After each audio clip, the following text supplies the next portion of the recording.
All right, today I got a lot of things to do in a short amount of time. And first things first, I want to start with getting rid of this thing here. What I've been doing with this is using this as a mineralization tank. Now what that means is when I come over here to my aquaponics system, I got my fish in here, pipe comes down, goes into this filter. Now this filter has a pad inside of it, and every day I take that pad out, I rinse it, and then I take the water from rinsing that pad out and I put it into this container. With this container, I keep an air stone in it. And this air stone keeps bubbles going inside the mineralization tank. Now what that means is it keeps the water aerobic versus anaerobic. Anaerobic is when it starts to go sour, get rotten, turn into a cesspool. By keeping the air stone in there, it keeps it oxygenated, it keeps it nutrient dense and consumable by the plants. So what I can do is I can go in there, take a little bit of water off the top, and then give it to the plants, and it's a fertilizer. So that sounds great. The idea is sound, but the implementation was terrible. Now the reason why it was terrible was because I had this lid cracked open so that I could get the hose in there to keep it aerated. Now by doing that, it left this little crack where all kinds of like little gnats and bugs and stuff went in there and just created this cesspool problem that I was dealing with. Anytime I ever took this lid off, just stuff was coming out of there like crazy. So what I did was I put the lid on, sealed it tight, killed off all the bugs that were in there. I'll come back to that another day, fix it up better, but I'm gonna get rid of that today. And then the floor, after yesterday, taking the broccoli and cauliflower out of here, the floor is a mess. So I'm gonna get the floor vacuumed up. Then from there, I've got some PVC trellises that I used a couple years back on another aquaponics system I had great success with it. So I want to get those PVC trellises in here, and then because I have so many tomato volunteer plants that I've been picking up, I'm going to get some tomato plants going in here. And I've done that before, and I had a lot of issues with it. But I'm going to correct those issues, hopefully, and keep it going this time. But I got to get something going in here, and I want to use tomatoes because they're going to take up a lot of nutrients. And at this point, I've got next to nothing in here. And I got to find a balance between the nutrients in the system versus the plants, because it's all a balancing game here. I got to find the right level between plants, fish, nitrogen. All that stuff is key to a balancing act, because after so long having your nitrogen, having that level way too high, it starts to cause respiratory issues with a fish. So I try and keep that down as low as I can, but in all honesty, it's always been high. It's always been a struggle. The fish have always been okay. There's never been any problems as far as I can tell. But I got to do what I can to reduce that level. And because I don't have like a ton of lettuce right now, I gotta do something to suck up those nitrates. So I'm gonna throw some tomato plants in there. When I get some lettuce going again, I'll do that, but I'm short on the leafy greens, which is ideal for this system, because essentially what you want to be putting in this system is just stuff you can put in a pot, and the roots that are gonna stay within, a controllable level. I put tomatoes in there before, and the tomato that I put in there before, the root system ended up going all the way across to the other end, and then starting to get into the hole and plugging it up where water needs to drain out of this thing. So I got an idea on how to do this. Keep my fingers crossed. Hopefully there's no problems, but I got to get something going in here.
All right, if you've been paying attention to anything that I've said over the last months, I've been talking about junk versus resources.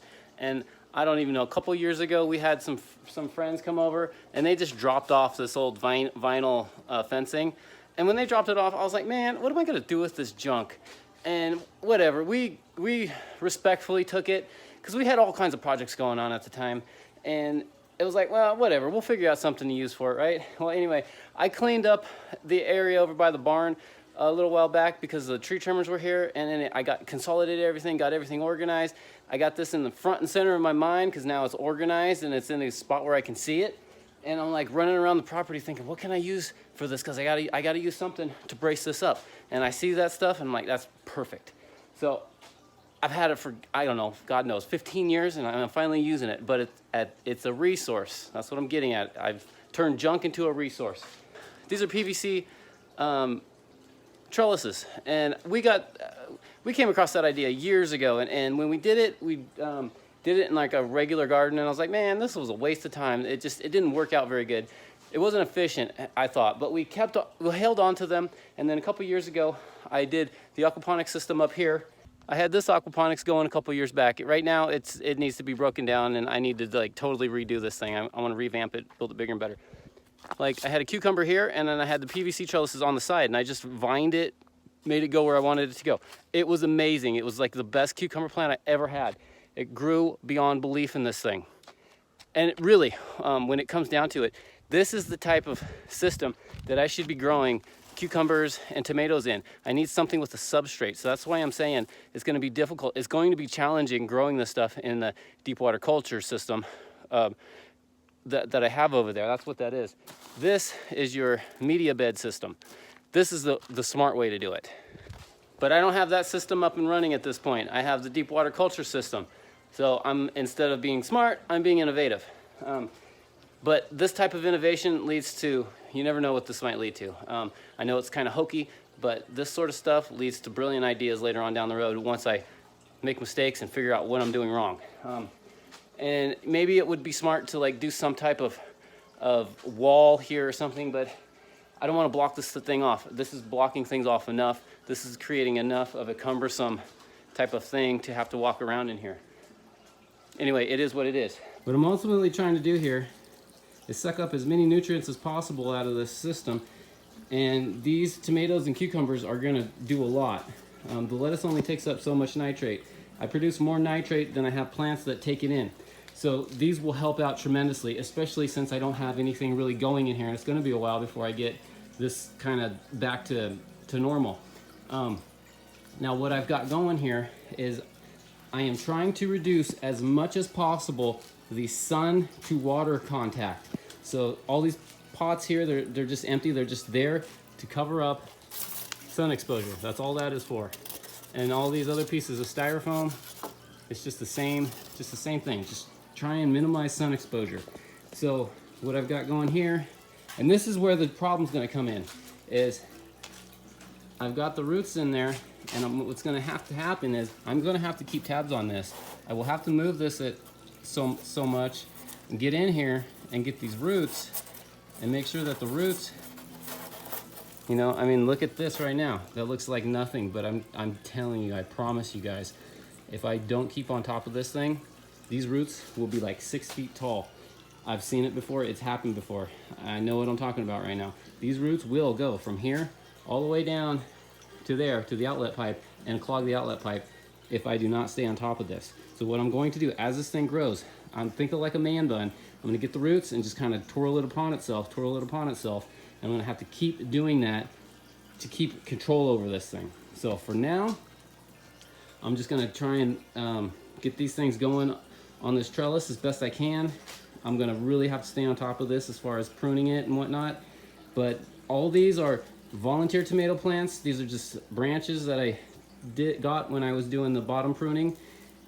And then over here, this is a Market More 76 cucumber. So anyway, some heavy nitrate consumers here. I'm gonna get those going in the aquaponics. And then also I said I was gonna do the hydroponics too. I've got these guys over here. These ones are the ones that I have rooted already. Lots of roots coming on these guys. there's only so much I can do today. This is what I can do for now. Well, I'm playing with fire here with this, but I got to stay on top of it. I think as long as I stay on top of it, I'll be good. But this can be a dangerous situation if I don't keep on tabs on it.